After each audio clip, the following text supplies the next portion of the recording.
Hello friends, super magic રસોઈમાં મિત્રો હું આપનું સ્વાગત કરું છું। આજે હું રોટલીના પીઝા લઈને આવી છું મિત્રો। એકદમ ઇન્સ્ટન્ટ બની જાય અને ટેસ્ટી ડિલિશિયસ પીઝા બનશે મિત્રો। તો એમાં શું ઇન્ગ્રેડિયન્ટ લીધા એ પણ હું તમને બતાવી દઉં। એમાં મેં રોટલી લીધી છે, તમે વાસી પણ લઈ શકો, મેં અત્યારે તાજી જ રોટલી લીધી છે। પીઝા સોસ છે, કેપ્સિકમ કટ કરેલા છે, ટમેટા છે પીસ કરેલા, કાંદા છે, ચીલી ફ્લેક્સ છે, ચીઝ છે અને સોલ્ટ છે, ઓરેગાનો છે, ચાટ મસાલો છે, બટેટું છે અને લાલ મરચું છે મિત્રો। આટલા ઇન્ગ્રેડિયન્ટ આપણે રોટલી પીઝા બનાવવામાં જોશે। તો તમને મારો વિડીયો ગમે તો લાઈક કરજો, શેર કરજો અને સબસ્ક્રાઇબ કરવાનું ભૂલતા નહીં। તો મિત્રો હવે આપણે પીઝા બનાવવાનું ચાલુ કરીએ। એમાં પહેલા હું જે આપણે મીડિયમ સાઈઝનું મેં બટેટું લીધું છે એને પીલ કરી લેશું, એટલે કે છોલી લેશું અને પછી એના એકદમ નાના નાના પીસ સ્ક્વેરમાં કરવાના છે, ચોરસ કટકા। તો આ રીતે પીલ કરીને પછી જો આપણે આવી નાની નાની આની આ રીતે સ્લાઇસ ટાઈપમાં જાડી કરી લેશું, એટલે આપણને ચોરસ પીસ કરવામાં ઈઝી પડે। તો આ રીતે આપણે એકદમ ક્યુટ નાની સાઈઝના ચોરસ કટકા કરવાના છે, એટલે તમારે પીઝા ઉપર ઈઝીલી સરસ સ્પ્રેડ થઈ જાય। આ ટાઈપના જો મેં પીસ કરી લીધા છે। હવે એને પાણીમાં થોડીક વાર રાખશું આપણે, અને આ બાજુ ગેસ ઓન કરીને આપણે થોડુંક તેલ મૂકશું।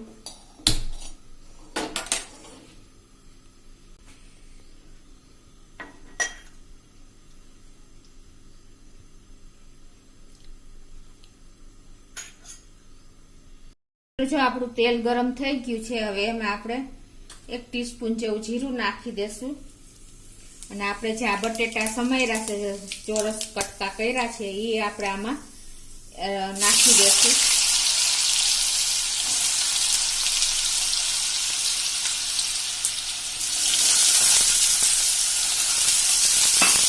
હવે આને આપણે ફૂલ ફ્લેમ ઉપર જ એકદમ સરસ રોસ્ટ કરી લેશું, ક્રન્ચી થાય એવા।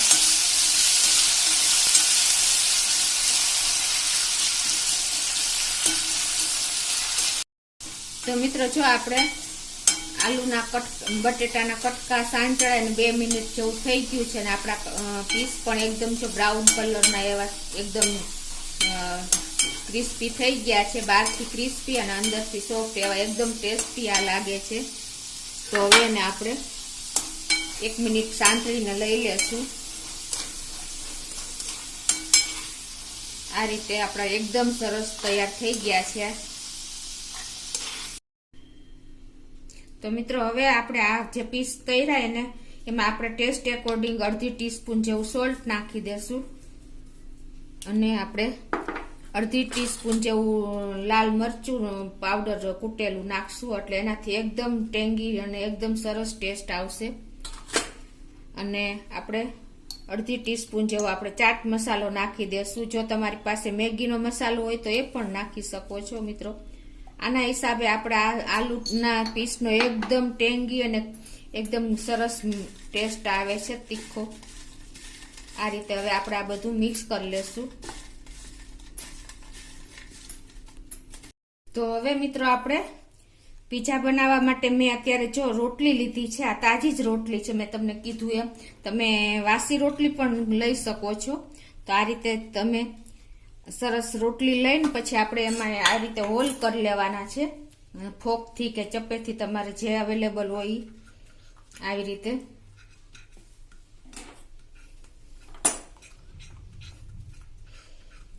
અને પછી આપણે આ બાજુ તેલ ગરમ મૂકી દેશું। આપણું તેલ પણ ગરમ થઈ ગયું છે, હવે એમાં આપણે જે ફોકથી હોલ કરી લીધા છે એ રોટલી નાખી દેશું, તરી લેશું। એટલે શું થશે કે આપણે હોલ કર્યા છે એટલે આપણી રોટલી ફૂલશે નહીં અને એકદમ સરસ ક્રિસ્પી બની જશે મિત્રો। આ તળેલી રોટલી એકદમ ટેસ્ટી લાગે છે, કાંઈ પણ તમે મીઠું કે કાંઈ ન નાખો ને એમને નાસ્તામાં પણ ખાઈ શકો છો। આ રીતે તમારે તળી લેવાની છે.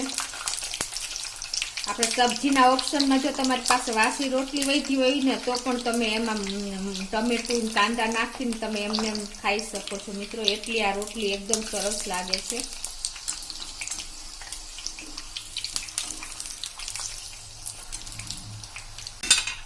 આ રીતે આપણું તેલ પણ એકદમ સરસ ગરમ હોવું જોઈએ, તો જ રોટલી સરસ એકદમ ક્રિસ્પી બની જાય. તમે જોઈ શકો છો કે આપણી રોટલી એકદમ ગોલ્ડન જેવી થઈ ગઈ છે અને તરાઈ ગઈ છે.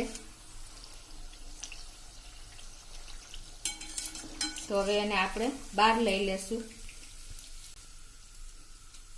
આ રીતે એકદમ સરસ આપણે નિતારીને એને લઈ લેવાની છે.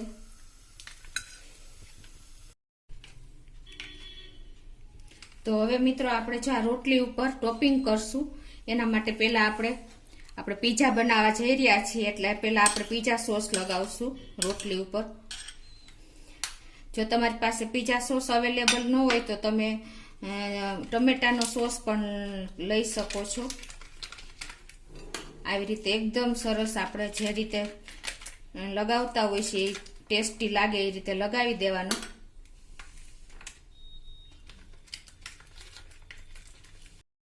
તો હવે સોસ લગાવ્યા પછી આપણે એમાં ચીઝના આવી રીતે પીસ મૂકી દેશું. પીઝા છે તો ચીઝ તો જોઈએ જ મિત્રો. આ રીતે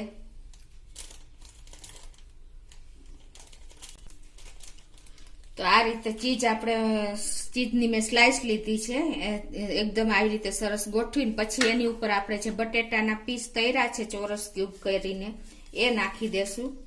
આ એકદમ ટેસ્ટી લાગે છે મિત્રો. તમે એક વખત ચોક્કસ ઘરે ટ્રાય કરજો. આપણે ઇન્સ્ટન્ટ બાળકોને પીઝા ખાવા હોય તો તમે આ રીતે ઘરમાં રોટલી પડી હોય તો તમે ઇઝીલી તૈયાર કરી શકો છો.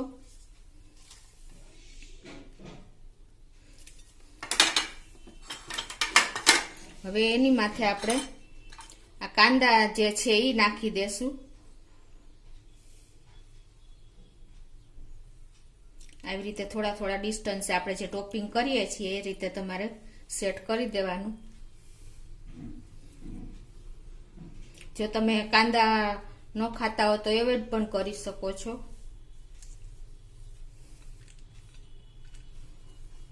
હવે એમાં આપણે ટમેટાના જે મેં પીસ કર્યા છે એ પણ સેટ કરી દેશું.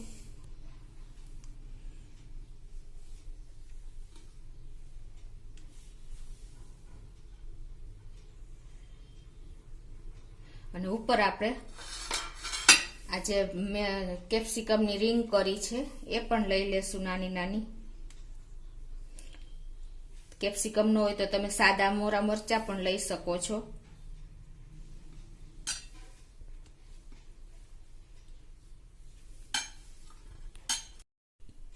તો હવે આપણે લાસ્ટમાં જે ઓરેગાનો પીઝા ઓરેગાનો આવે છે એ લીધો છે મેં, એને આપણે થોડોક સ્પ્રિંકલ ઉપર કરી દેશું એટલે એકદમ બહાર જેવા જ આપણા પીઝા લાગે.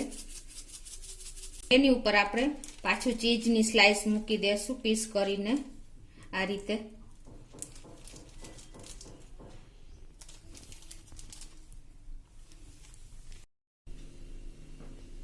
તો હવે જો આપણે ચીઝ સ્પ્રેડ પાછું મૂકી દીધું છે ઉપર, અને હવે આપણે આ ગેસ ચાલુ કરશું.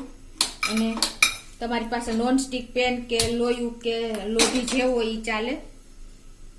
હવે એમાં આપણે જે આ પ્લેટ લીધી છે એ મૂકી દેશું એટલે આપણું ચીઝ એકદમ મેલ્ટ થઈ જાય. અને એને આપણે ઢાંકણું ઢાંકી દેશું. હવે એને આપણે 2 મિનિટ થવા દેશું એટલે આપણું ચીઝ મેલ્ટ થઈ જાય. તો જો 2 મિનિટ થઈ ગઈ આપણે ચીઝ મેલ્ટ કરવા મૂક્યું એને, અને આપણું ચીઝ પણ જો એકદમ સરસ મેલ્ટ થઈ ગયું છે. તો હવે એને આપણે બહાર લઈ લેશું.